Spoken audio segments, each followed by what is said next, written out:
Hello guys, स्वागत है आप सबका हमारे इस नए मिनी व्लॉग के अंदर। आज मैं और मेरे साथ नम्मे हम जा रहे हैं कैची धाम बाबा के दर्शन करने के लिए। जी हाँ, आप बिल्कुल सही समझ रहे हैं, हम जा रहे हैं आज नीम करोली बाबा के दर्शन करने के लिए।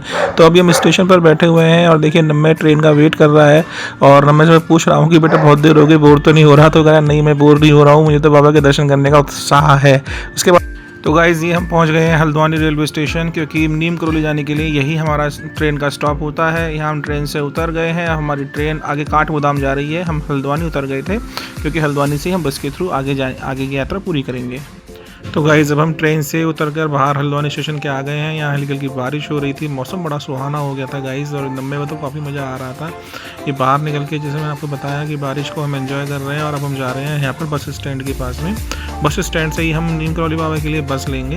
तो उसके लिए बाहर निकल के रेलवे स्टेशन से, जैसे कि आप देख पाएंगे अभी यहाँ पर स्टेशन से बाहर निकलने के बाद ये हल्द्वानी का रेलवे स्टेशन है। इससे बाहर निकल के हम यहाँ से राइट टर्न लेते हैं, और राइट टर्न लेने के बाद हम फिर एक और राइट टर्न लेंगे, तब हम बस स्टेशन पर पहुँच जाएंगे। यहाँ तो अब हम बस स्टैंड पर पहुँच गए हैं। यहाँ से हमने उत्तराखंड टूरिज्म की बस करी थी, जिसने हमसे 105 रुपये लिए। अब ये बस जो थी कुछ अंदर से ऐसी थी, आप देख सकते हैं, जो कि सरकारी बस है, तो उसकी हालत देखिए, सीटें फटी हुई हैं। अभी यात्री आए नहीं हैं। 6 बजे इस बस का टाइम था चलने का। ये बस चल पड़ी है और हम रास्ते में नज़ारों को देखते हुए, मस्ती से, बारिश का मज़ा लेते हुए हम जा रहे हैं बाबा के दर्शन करने के लिए। जब रास्ते में आप पहुँचेंगे तो एक मंदिर आता है जहाँ पर बहुत बड़े हनुमान जी लगे हुए हैं। तो देखिए गाइस, यहाँ पर ये जो है हनुमान जी की मूर्ति है, कितनी बड़ी। यहाँ पर एक मंदिर है हनुमान जी का, अगर आप चाहते हैं तो यहाँ पर भी आप दर्शन कर सकते हैं। इसके बाद गाइस फाइनली हम वहाँ पहुँच ही गए जहाँ जाने के लिए हम घर से निकले थे। जी हाँ, नीम करोली बाबा के आश्रम और उनके मंदिर में। तो देखिए आप नीचे, आपको दिखाई दे रहा है नीम करोली बाबा का मंदिर।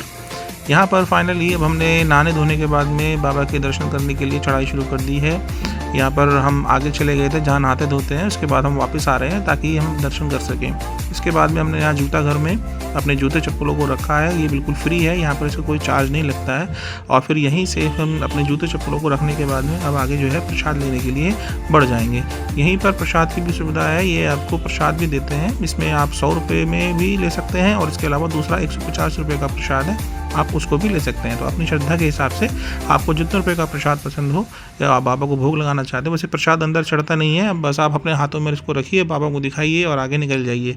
अंदर प्रसाद नहीं चढ़ता है, ये तो बस केवल हमारी श्रद्धा है, जो हम प्रसाद लेकर बाबा को अर्पण करने की कोशिश करते हैं। तो गाइस फाइनली वो पल आ ही गया जिसके लिए हम अपने घर से निकले थे। अभी देखिए फाइनली अब हम बाबा के दर्शन करने के लिए मंदिर में प्रवेश कर रहे हैं। ये प्रवेश द्वार पर लगी हुई सीढ़ियाँ हैं, जिनसे उतरकर आपको आगे जाना होता है। तो आगे आगे नम्मे हाथ में प्रसाद लिए हुए चल रहा है, और मैं इसके पीछे पीछे ब्लॉग बनाता हुआ चल रहा हूँ। ये देखिए बाबा का मंदिर बहुत ही सुंदर, बड़ा ही सुकून मिलता है इस मंदिर के अंदर जाकर। अब यहाँ पर हमने स्कैनिंग कराई, ताकि सुरक्षा कारणों से ज़रूरी होता है। फिर हम आगे बढ़े। इस मंदिर के अंदर वीडियोग्राफी फोटोग्राफी अलाउड नहीं है, तो एक गेट आएगा, उस गेट तक आप यहाँ पर वीडियो और फोटो शूट कर सकते हैं। यहाँ पर खड़े होकर बहुत लोग फोटो खिंचाते हैं, एक तरह से सेल्फी पॉइंट मान लीजिए आप लोग। देखिए गार्ड यहाँ से लोगों को हटा भी रहे हैं, खड़े नहीं होने देते हैं ज़्यादा देर के लिए, क्योंकि यहाँ भीड़ लग जाती है। फिर इसके बाद हम आगे बढ़ रहे हैं। यहाँ से हम यहाँ से लेफ़्ट टर्न करेंगे, और लेफ़्ट टर्न करने के बाद ही वो गेट आ जाएगा, जहाँ से फिर उसके आगे आपको वीडियोग्राफी फोटोग्राफी अलाउड नहीं होगी। तो जहाँ तक हमने भी पॉसिबल था उसको वीडियोग्राफी की, और उसके बाद में फिर अंदर हम भी नहीं कर पाए। इसी गेट से अब हम अंदर जाएंगे और आगे दर्शन करेंगे। तो गाइस दर्शन करने के बाद में हम बाहर आ गए। मंदिर के बराबर से ही एक नदी बहती है, जिसकी जो बहुत ही सुंदर लगती है। यहाँ पर खड़े हुए बहुत लोग फ़ोटो खिंचाते हैं, हमने भी फ़ोटो खिंचाए, वीडियो बनाई। यहाँ से मंदिर बहुत ही सुंदर लगता है। आशा करते हैं आपको हमारा ये व्लॉग अच्छा लगा होगा। पसंद आया हो तो प्लीज़ इसको, हमारे चैनल को सब्सक्राइब कीजिएगा, वीडियो को शेयर कीजिएगा, अपने फ्रेंड्स को भी बताइएगा। धन्यवाद।